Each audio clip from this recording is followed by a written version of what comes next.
the end of the femur is actually smaller than my bone femur was.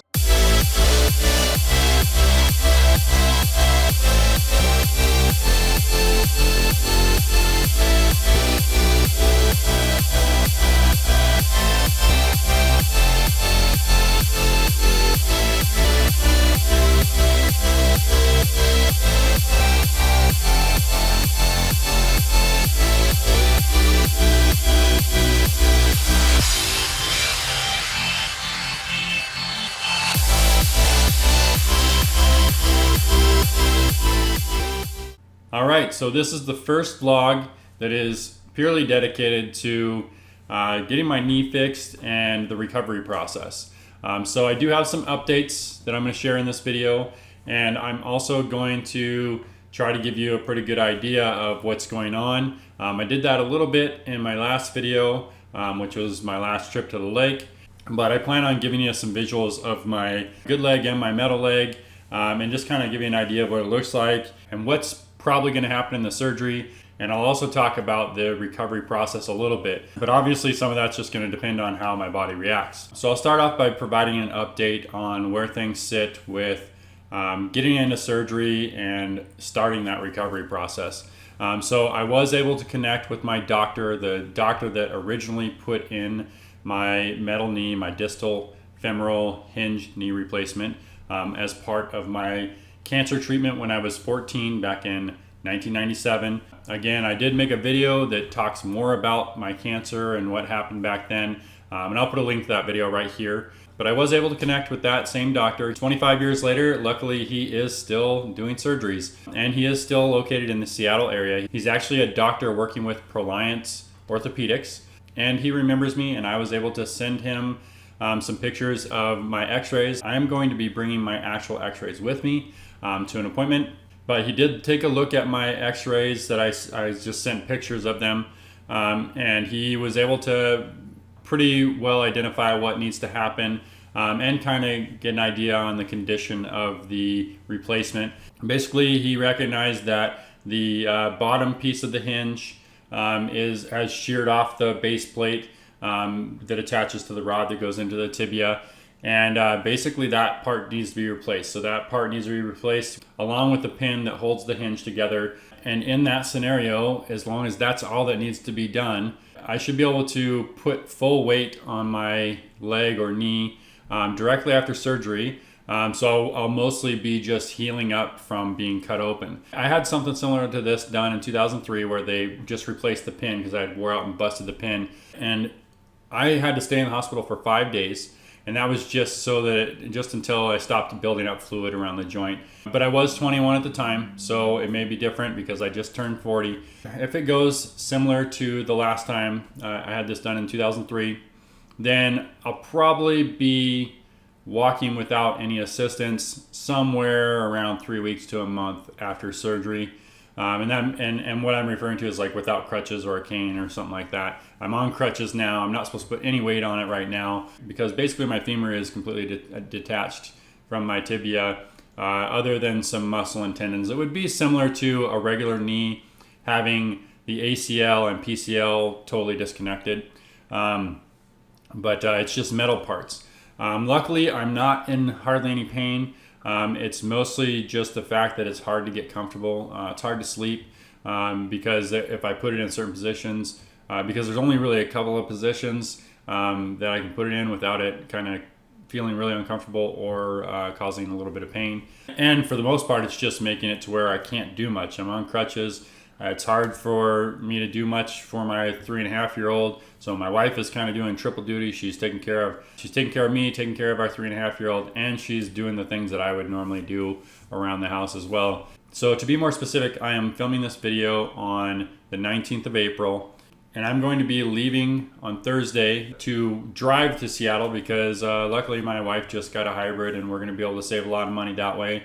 It's about a 13.5-hour drive from Billings to get to the Seattle area, and we're going to drive there Thursday, most of the way there Thursday, and then my appointment with my doctor on Friday the 21st is at 12:45, so we'll just wake up and give ourselves plenty of time to get the rest of the way to my appointment. I think we're actually going to stay in Moses Lake, and that's about a 3-hour drive from there to get to where my appointment is. And then the surgery is basically scheduled for the Tuesday following. So then we're just going to hang out in the Seattle area until my surgery on the 26th. So roughly 5 days later. And then I go into the Issaquah Medical Center, and that's where I'll have my surgery. And then if everything goes well, maybe I'll only be in the hospital for 5-ish days, and then we'll just come home. Obviously, I'll have a lot more heal time after that, so I'll probably still be on crutches at that point. So then it'll just be, healing up, trying to do certain stretches and workouts with my knee, some physical therapy to get back to at least close to 100%. So that's what's happening. I do plan on vlogging as much of that trip as I can. Just showing you every detail I can and explaining things along the way, because that's going to be all the content I have to make, because I won't be at home with my boat, with my computer to do the editing. I am 3 weeks ahead right now, so if everything goes well, I may not miss a week, but there's a good chance I might miss a week in there, because I like to do weekly videos and I like to make sure I get it every week. But because I'm 3 weeks ahead, I might be able to catch up when I get back.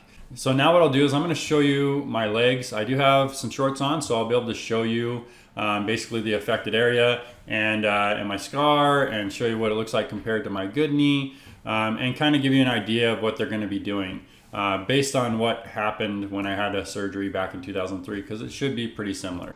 Okay, so you can see both my legs. Right now I'm only standing on my right leg because I'm not supposed to put any pressure on this one. I'm literally just using my left leg to balance, and that's why my knee is out. Otherwise I'd have it back with the other one. And so first of all, I just want to show you the difference between my legs. So it's quite different. As you can see, I have a defined kneecap on this one.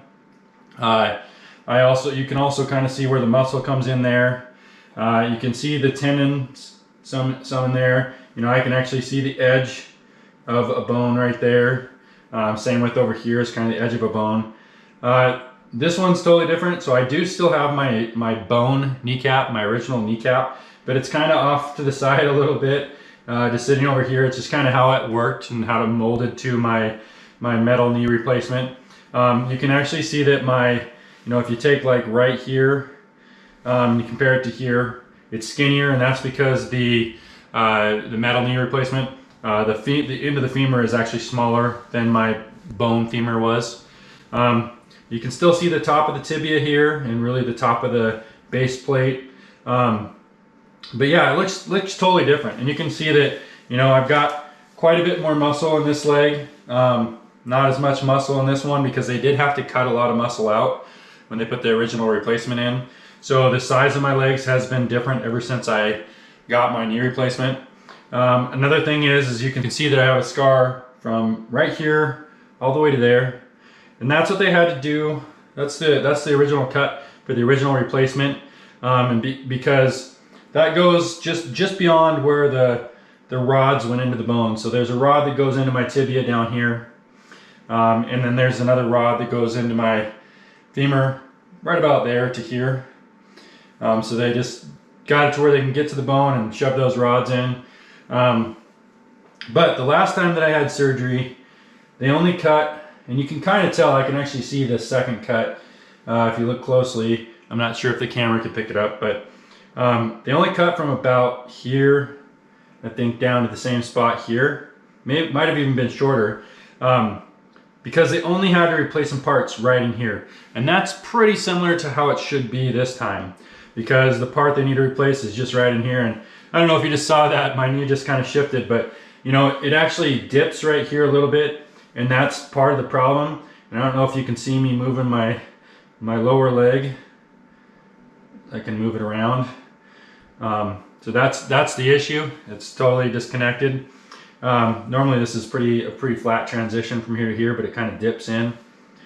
So yeah, hopefully if things go as planned, they'll just have to cut from here to here and get in there and just basically replace a few parts. And my doctor was able to identify exactly what the brand or whatever you want to call it of the knee replacement is. It's from How Medica. So yeah, that's what's going on. All right, so hopefully that gives you a bit of information on kind of what's going on and kind of a before and after maybe, you know, because I do plan on showing it, you know, hopefully right after surgery. Kind of give you an idea what's going on. I'm sure, you know, obviously it'll look kind of gruesome because I'll have a big cut with stitches. And then usually it's kind of swollen for a while, which is partly that fluid buildup that they want to make sure stops before I leave the hospital. But I will say this, you know, I've had this entire implant for 25 years and I've put it through a lot. I used to snowboard a lot in high school. I used to motocross. I did motocross for a season, quite a lot. And I just used to ride dirt bikes a lot for the years before that and the years following that. Ever since I've gotten into wakeboarding, I've been wakeboarding a lot. And apparently it still looks like my rods that go into the bone are in great condition. Now I've taken a lot of steps to try to make sure it holds up as long as it can. Like I always wear a knee brace whenever I'm wakeboarding, and I think that helps a lot. This implant, and I don't know if this refers to just the hinge mechanism or the entire thing, but my doctor told me from the point that it got installed that they're only made to last about 15 years. So I wore out and busted the first pin within 6.5 years, but now I'm on year 19 since that surgery, since 2003, and the rest of the replacement is 25 years old. So I think it's done really well, and I've been pretty content with that. You know, it's not recommended to do most of those things I just described with this type of knee replacement, but for me, things like wakeboarding are what help keep me in shape. You know, as far as just overall health based on exercise and diet and things like that, it's what helps keep me in shape. So I think, you know, there's something to be said about, you know, making sure you're safe to where you don't destroy your body, but also making sure you're active so that you don't destroy your body. And so for me, it's kind of a hard balance, but overall, I'm pretty happy with how long this has lasted. And based on how it broke, and what it's looking like it's going to take to get it fixed, I would say it's still holding up pretty well. So anyways, that's all there is for this video. Again, I plan on filming and vlogging as much of the trip and the procedure and the recovery as I can, and sharing that with you.